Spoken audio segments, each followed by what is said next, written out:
Halo anak-anak semua, selamat hari Minggu. Jumpa lagi dengan Ibu Guru untuk hari ini. Anak-anak, kita kembali bersyukur, berterima kasih kepada Tuhan Yesus. Tuhan sungguh baik dalam hidup kita semua, sehingga seminggu yang lalu Tuhan menolong, dan hari ini kita kembali boleh bersama-sama menikmati akan kebaikan Tuhan. Anak-anak, sebelum kita akan memulai, anak-anak akan siapkan dulu Alkitabnya, kemudian persembahan yang sudah diberikan oleh orang tua, dan setelah itu mari kita duduk dengan manis, mempersiapkan hati kita untuk sama-sama memuji Tuhan dan mempermuliakan akan nama Tuhan. Mari anak-anak semua bangkit berdiri dan kita akan angkat pujian Kita Semua Anak Raja.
Nah anak-anak, saatnya kita akan mendengarkan kebenaran firman Tuhan.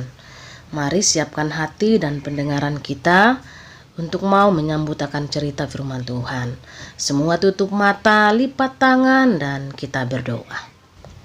Tuhan Yesus, kami bersyukur dan berterima kasih karena sungguh besar kasih setiamu dalam hidup kami. Pagi hari ini kami kembali boleh berkumpul satu dengan yang lain.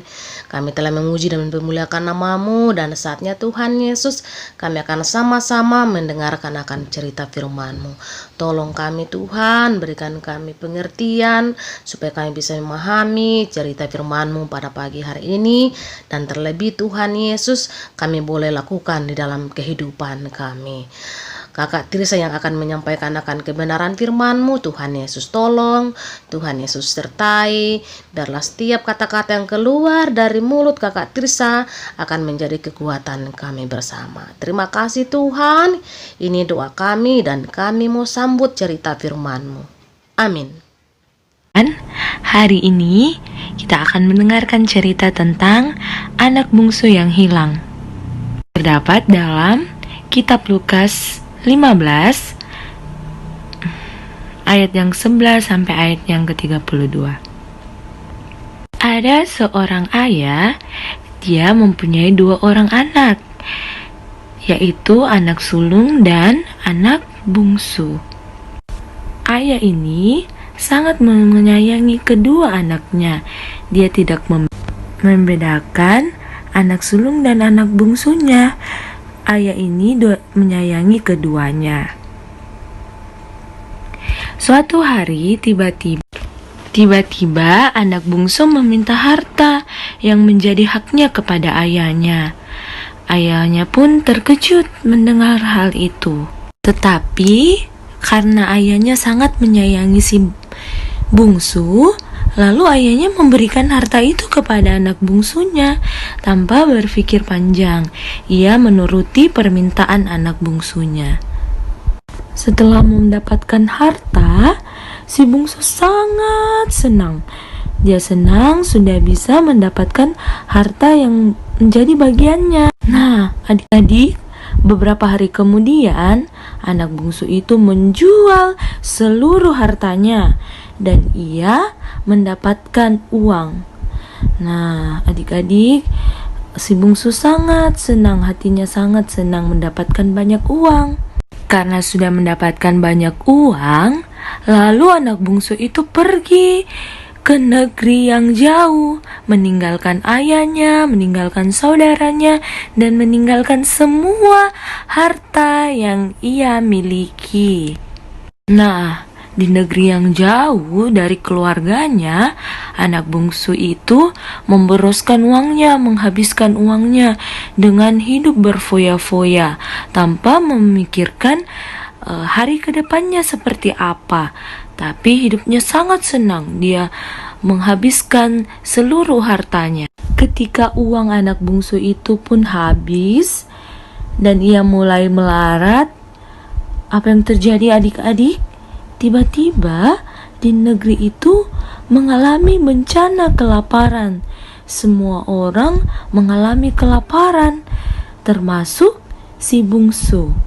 Karena sudah tidak mempunyai uang lagi dan ia sudah kelaparan, anak bungsu itu pergi mencari kerja. Dan dia mendapat pekerjaan menjaga babi di ladang. Nah, dari yang mempunyai harta yang banyak, karena terlalu boros, makanya uangnya habis dan sekarang ia harus mencari pekerjaan. Dengan lelahnya bekerja, si bungsu menjadi lapar. Karena sangat lapar, anak bungsu itu pun juga ingin makan makanan babi. Tetapi makanan babi pun tidak ada yang tersisa. Kita lihat ya adik-adik, anak bungsu ini sangat menderita. Hal yang tadinya punya banyak uang, karena ia boros, ia berfoya-foya, dia rela menjaga babi.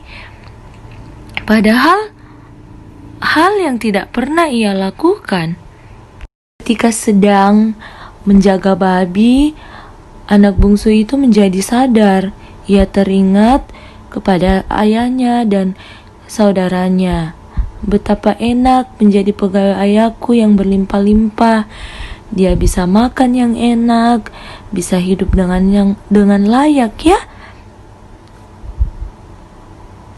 Karena sudah sadar akan perbuatannya, anak bungsu itu pun pergi pulang dan ia ingin menjadi orang upahan ayahnya.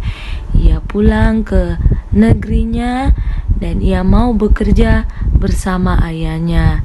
Tapi apa yang terjadi adik-adik? Nah, dan apa yang terjadi adik-adik? Sang ayah berlari mendapatkan anak bungsu itu, lalu memberikan pakaian, cincin, dan sepatu yang terbaik. Padahal, kalau kita pikir, anak bungsu sudah meminta semua hartanya untuk ia ambil dan ia pakai berfoya-foya. Tapi ayahnya tetap memaafkan si bungsu, tetap menyayangi si bungsu. Hari ini mengajarkan tentang perumpamaan yang dimana seorang ayah ini adalah Tuhan Yesus dan anak bungsu ini adalah kita semua anak-anak Tuhan. Ketika kita melakukan kesalahan, Tuhan tetap menyayangi kita. Tuhan tetap menginginkan kita kembali ke jalan yang Tuhan kehendaki, ke jalan yang benar, ke jalan yang seturut dengan kehendaknya Tuhan. Nah adik-adik, mulai sekarang jangan pernah berpikir bahwa nanti aku dimaafkan sama Tuhan. Tetapi haruslah kita menjauhi perbuatan yang menyakiti hati Tuhan. Ya, itulah tadi cerita firman Tuhan. Semoga firman ini dapat menjadi kekuatan baru di dalam kehidupan sehari-hari, dapat menjadi pedoman untuk adik-adik bahwa seberapapun kesalahan kita, Tuhan Yesus akan tetap memaafkan kita. Amin. Hari ini kakak akan kasih ayat hafalan ya. Terdapat dalam Lukas 15 ayat 24. Dihafal ya. Itu mari kita mengucap syukur kepada Tuhan. Kita mau berdoa. Bagaimana sikap berdoa yang baik? Lipat tangan, tutup matanya, kita berdoa. Puji syukur kepadamu Tuhan Yesus, kami naikkan hanya kepadamu. Terima kasih untuk penyertaan-Mu yang Engkau telah berikan kepada kami semua. Hari ini kami telah beribadah kepadamu dan kami telah mendengarkan cerita firman-Mu. Ya Tuhan, semoga kami selalu menjadi anak-anak yang dengar-dengaran, anak-anak yang penuh dengan kuasa Roh Kudus. Diberkati orang tua kami, diberikan kesehatan, kekuatan dalam menjaga dan mendidik kami. Untuk teman-teman kami yang mungkin dalam kelemahan tubuh, mari ya Tuhan Engkau menjamahnya dan menyembuhkan segala sakit penyakit yang mereka rasakan. Untuk teman-teman yang berulang tahun Tuhan, terima kasih Engkau telah menambahkan satu lagi usianya. Itu semua karena penyertaan Tuhan. Kami semua Tuhan dijauhkan dari segala penyakit, mara bahaya, dan kami senantiasa bersyukur kepadamu. Terima kasih Tuhan Yesus. Inilah doa kami yang kami bawa kepadamu, dan terima kasih telah mengajar kami berdoa bersama-sama doa Bapa kami. Bapa kami yang di sorga, dikuduskanlah namamu, datanglah kerajaanmu, jadilah kehendakmu di bumi seperti di sorga. Berikanlah kami pada hari ini makanan kami yang secukupnya, dan ampunilah kami akan kesalahan kami, seperti kami juga mengampuni orang yang bersalah kepada kami. Dan janganlah membawa kami ke dalam pencobaan, tetapi lepaskanlah kami daripada yang jahat, karena Engkau-lah yang mempunyai kerajaan dan kuasa dan kemuliaan sampai selama-lamanya. Amin. Oke, ibadah sekolah minggu kita sudah selesai. Selamat hari Minggu dan Tuhan Yesus memberkati.